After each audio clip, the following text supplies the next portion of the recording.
I'm going to lead off the conference to orient us a bit to some of the topics, to begin to think about what the topics are and their relationships. I am so tempted to have a much larger presentation than I have. I'm sure I'm going to end up talking a little bit quickly to go through some of this. Again, we are videotaping, so if anyone wants to watch me in slow motion after, you're certainly welcome to. Just a little bit about myself. I'm a psychologist. I'm an assistant professor in the Department of Psychiatry. I lead DBT services, dialectical behavior therapy services at Yale New Haven Hospital in their intensive outpatient program. I also direct a small clinic, a newly developed clinic that's devoted to working with maltreated children and their families, also with a strong emphasis on helping individuals with difficulties around borderline personality disorder.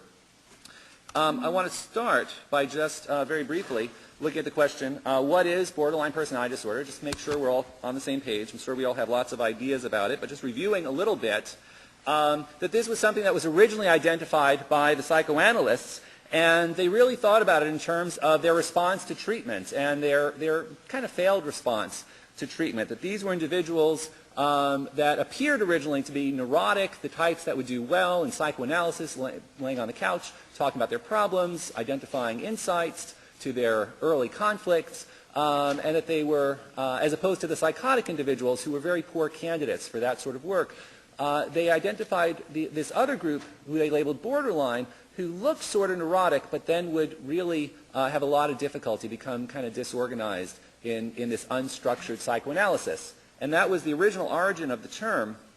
Otto Kernberg, added clarity, focusing on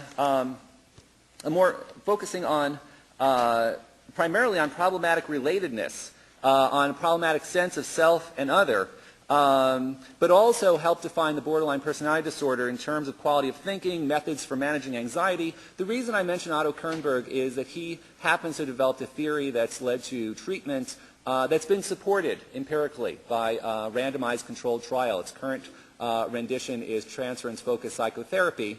So I just mentioned his model briefly in thinking about what this is. Another psychodynamic model, psychoanalytic model that's developed that also has been received some empirical support, also focuses on relatedness. This one is by Bateman and Fonagy, mentalization. It has a greater focus on cognitive processing of self and others, on self and others' intentions and one's internal states. And that this is where the difficulty is, having a difficulty kind of conceiving of what's driving myself, what's driving other people, and that leads to the various problems associated with borderline personality disorder. The final treatment out there that has received support through randomized controlled trials would be dialectical behavior therapy. It actually has several randomized controlled trials supporting it from multiple independent labs.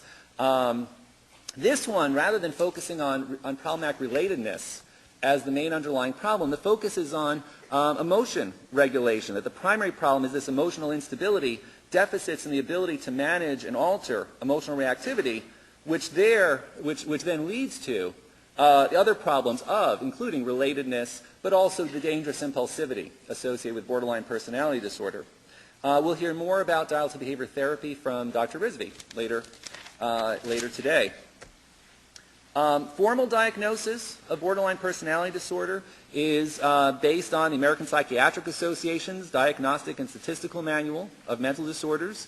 They describe that to have borderline personality disorder, it's a pervasive pattern of relationship, self-image and affective instability, marked impulsivity, indicated by 5 or more of the following symptoms or criterion. Excuse me.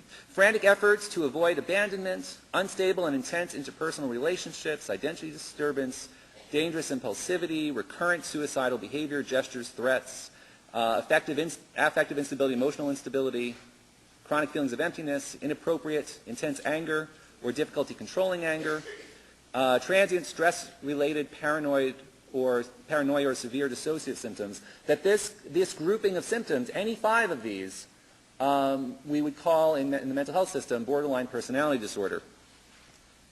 One thing I want to point out, just in passing or briefly, how much does the borderline personality disorder tell us about the individual?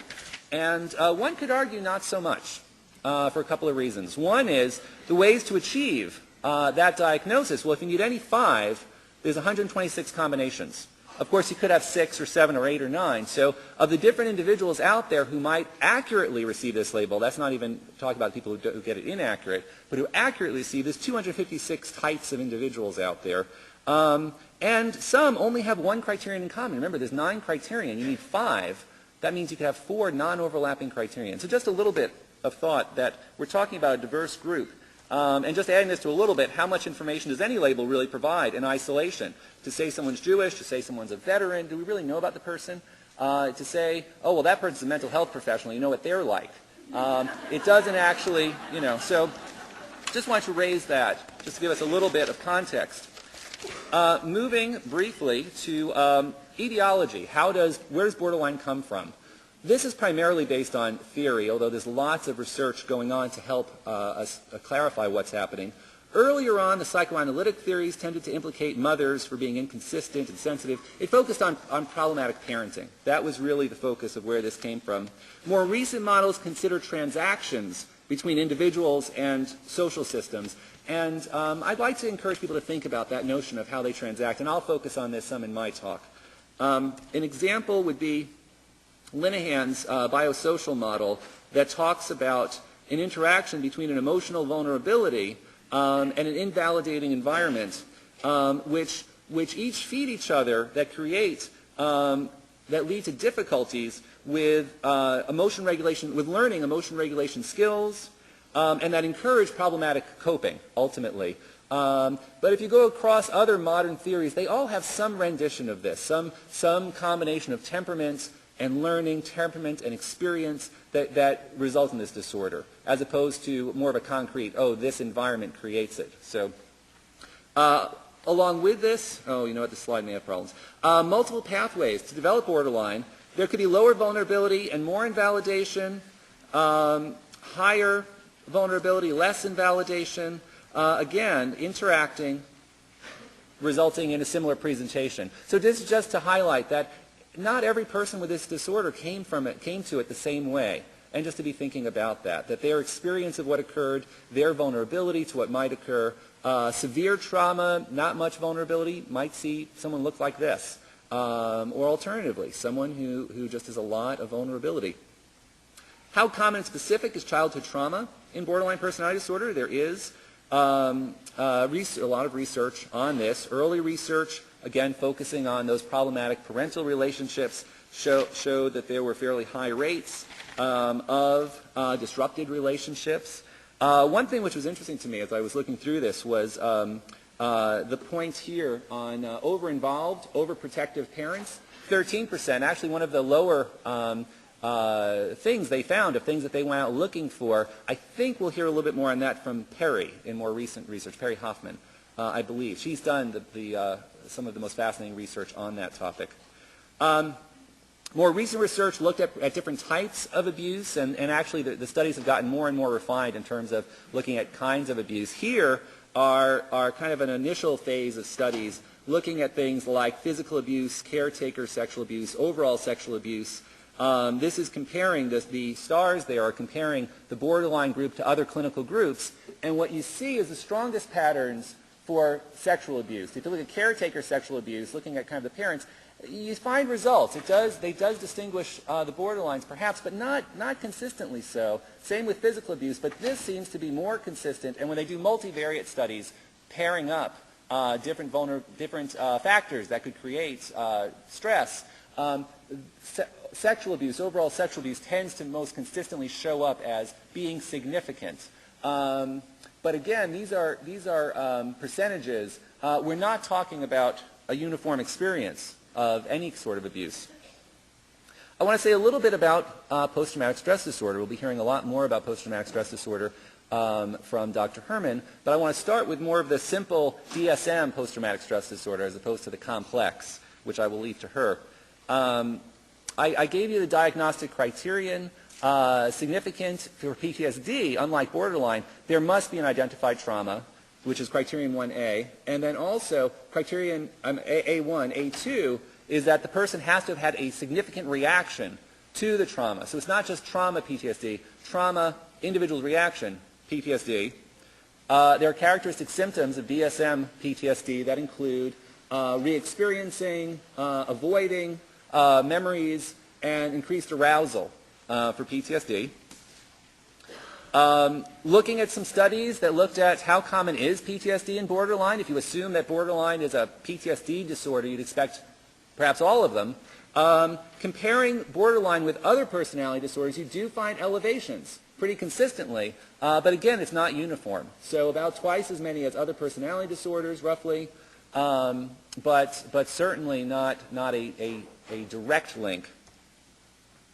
Does trauma cause borderline personality disorder? This is very controversial, and we may be hearing different ideas about this. Prospective research might be the best way to get at this, is to see, well, people who go through trauma, do they develop this diagnosis? And Johnson has done some of the best work, Johnson and colleagues, on this, looking at a large group of youths, seeing which ones experienced trauma, looking at police records, those sorts of things, and then in early adulthood assessing personality disorder, and they found that physical abuse, sexual abuse, verbal abuse, neglect, all predicted borderline personality disorder. Those individuals receiving those, having those experiences, were 4 to almost 8 times more likely to have borderline. Again, not a direct relationship, but definitely support for there being some process of trauma leading to borderline.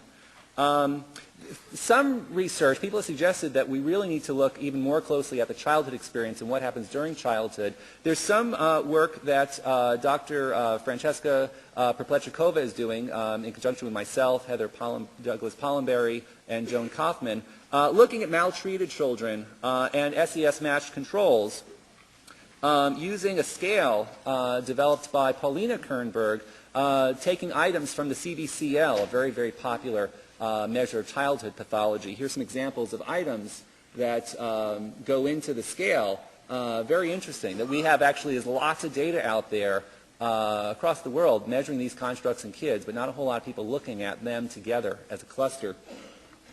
And these are the results so far. We're still working on these analyses, but we do have a very significant difference in the kids who were removed from the home due to maltreatment, neglect, or abuse compared to SES-matched controls. So some support.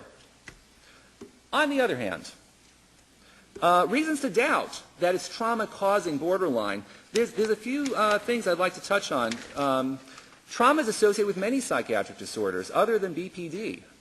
If you look at any psychiatric disorder, you will find some rates, and there are many studies looking at eating disorders, things like that. Only about 25% of traumatized children develop adult psychiatric disorders. It turns out that psychopathology is the exception, not the rule, to the experience of significant trauma.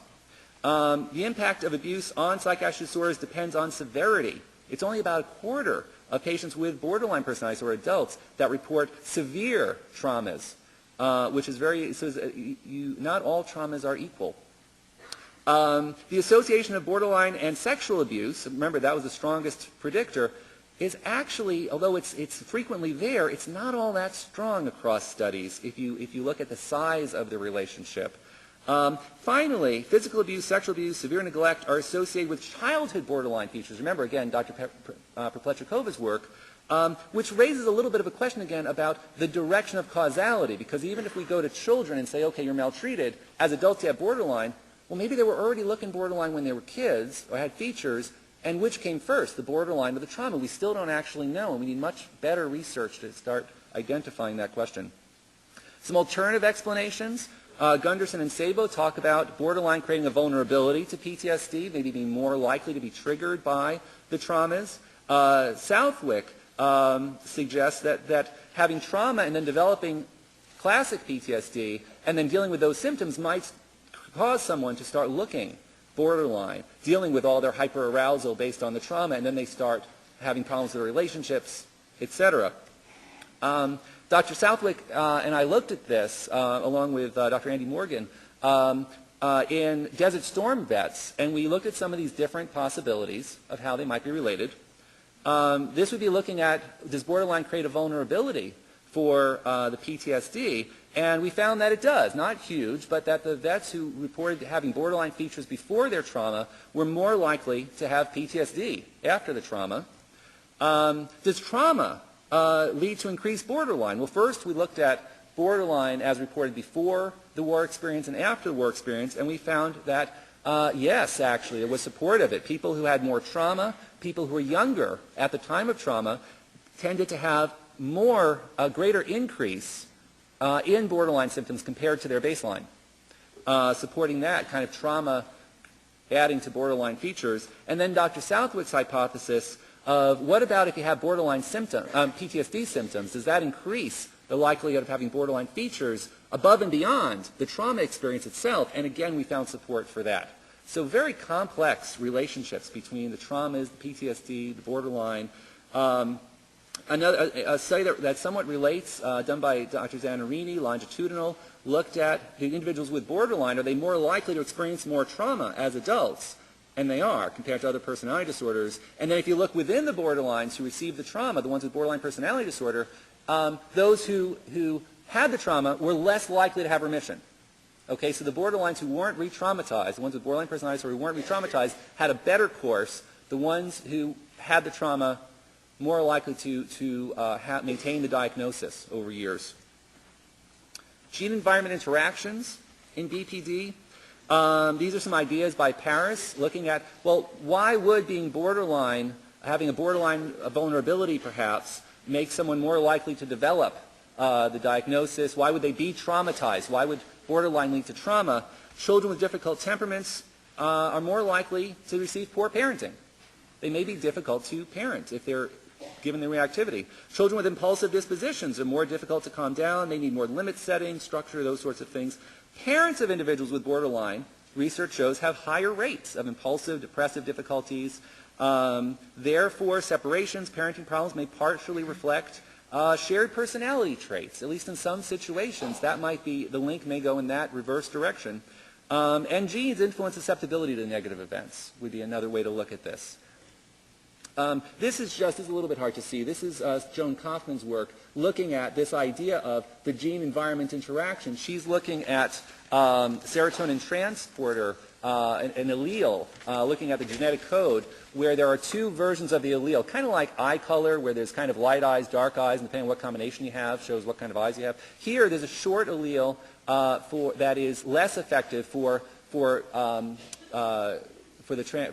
transportation of serotonin within the brain. There's a longer allele that is more effective. And what she found is this is looking at community control kids, and this is looking at maltreated kids. If they both had the kind of more effective allele, and they had less, if they both have the long allele, then there's not a lot of depression. If they have a mix, one short, one long, everyone has two of these, not much. The kids who had both two shorts and were traumatized, you have to have both, were the ones who had more depression. So again, this isn't a different story than what I've been saying, but it's some data showing, is there an interaction going on between a vulnerability and the trauma leading to the pathology? So very interesting work. Some conclusions: strong associations exist between borderline personality disorder, trauma, and PTSD. Childhood trauma, and particularly sexual abuse, is an important risk factor for developing BPD, but is neither necessary nor sufficient.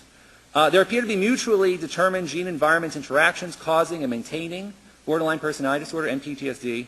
There's definitely a need for additional research on trauma exposure and the development of BPD in children. And there's a need for treatments focused on breaking cycles of re-traumatization. So those are some ideas to get us started and thinking about various materials that we presented today. So thank you.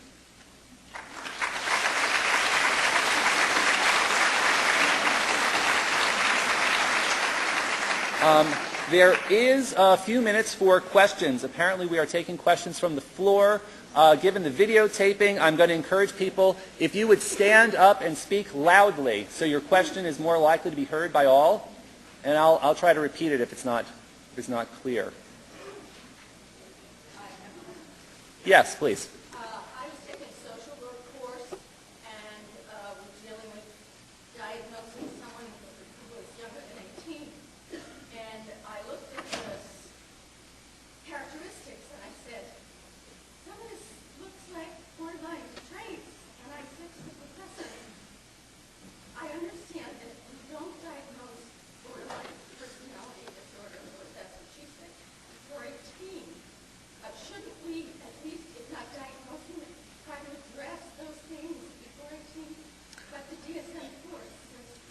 It's an excellent question, and I can definitely address that. The question is, learning about borderline personality disorder, learning that you wouldn't diagnose borderline personality disorder in someone younger than 18, and isn't there a need to treat such problems younger than 18? Actually, this, I hate to say it, this is a common misconception. There's only one personality disorder that by definition doesn't get diagnosed younger than 18. That's antisocial personality disorder.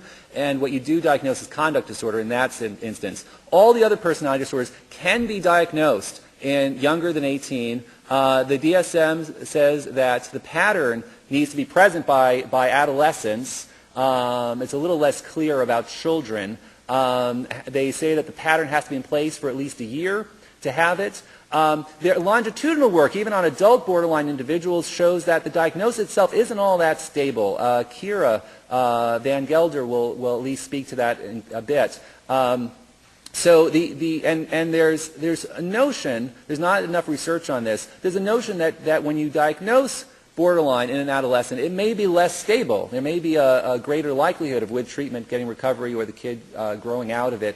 However, according to our current diagnostic system, it is appropriate to make the diagnosis if you can distinguish these symptoms as being clinically significant above and beyond what you would typically see for adolescents. And certainly, I believe that experts, including Paulina Kernberg, who is no longer with us, unfortunately, but people who work on borderline adolescents, Alec Miller, would certainly suggest treatments and helping these individuals. Across psychopathology, there's a lot of data accumulating suggesting that the earlier you catch mental illness, the earlier you bring on treatments, the better the prognosis. Other questions?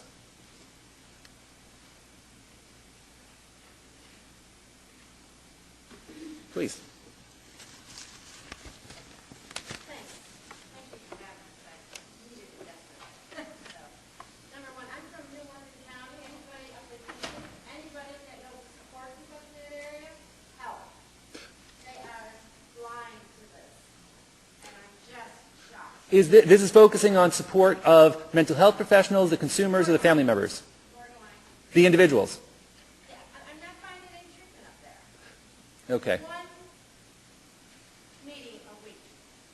Okay. At Allen Hospital. Okay. That's outrageous. Okay. Yeah, I think that's a very common concern. Even in New Haven, where we have a lot of resources, there's insufficient resources for this disorder. I know we have a high percentage of mental health professionals here. I greatly appreciate them coming to learn more, and I certainly encourage.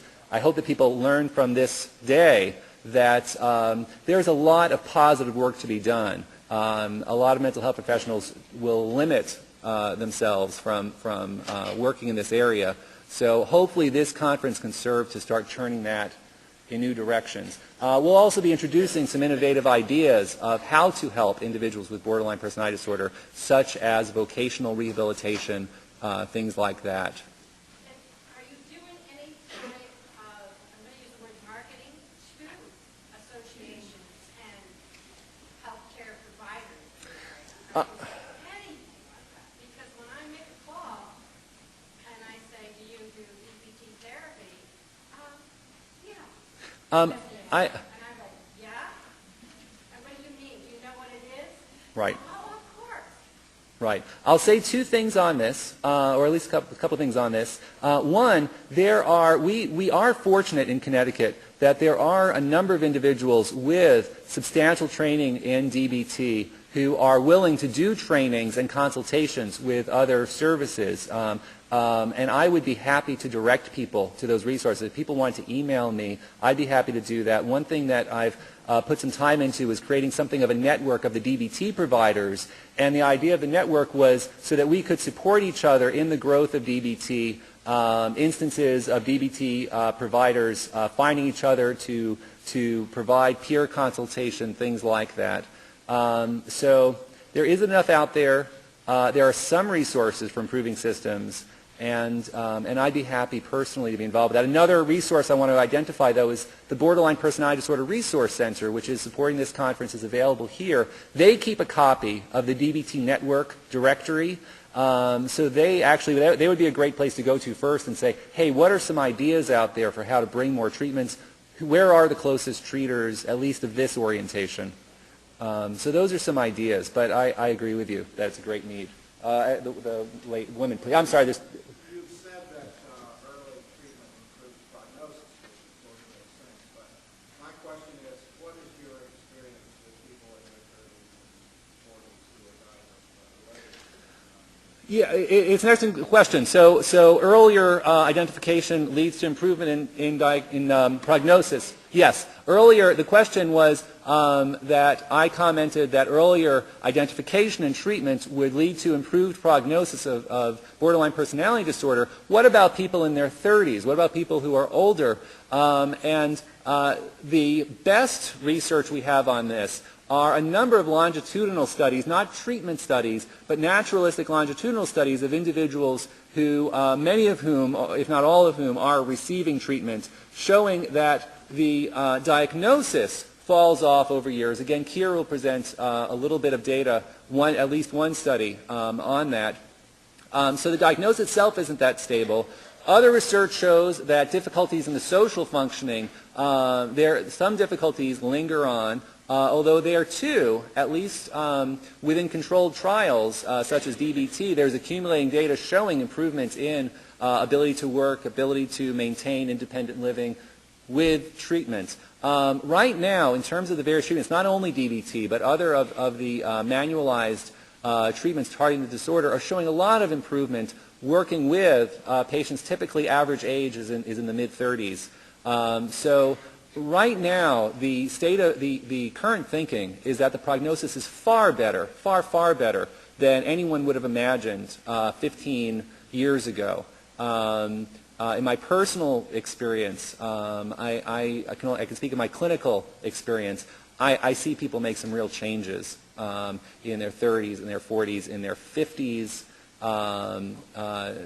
Again, in terms of resilient individuals, of adults, middle-aged adults, we have, I believe, at least in this room, people who are present, who I will leave unnamed, who have done remarkable things. Yes, please. And this will be a final question. I don't think there's an emotional disorder more stigmatized within the mental health profession, borderline personality disorder.